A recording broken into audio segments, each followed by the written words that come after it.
আসসালামু আলাইকুম গাইস। এই দেখেন আমার বাগানে একটা ফুল ফুটছে, খুব সুন্দর গোলাপ ফুল। এখানে আরেকটা কলি আছে, এইখানে আরেকটা কলি আছে,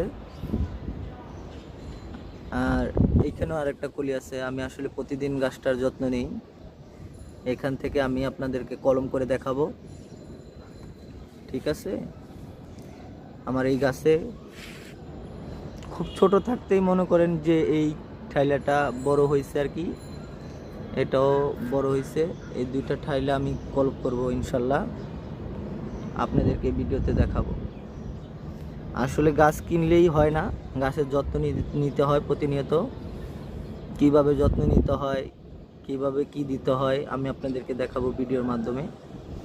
তো আমার বাগানটা আসলে অনেক বড়, বিশাল বাগান, দেখাবো আপনাদেরকে।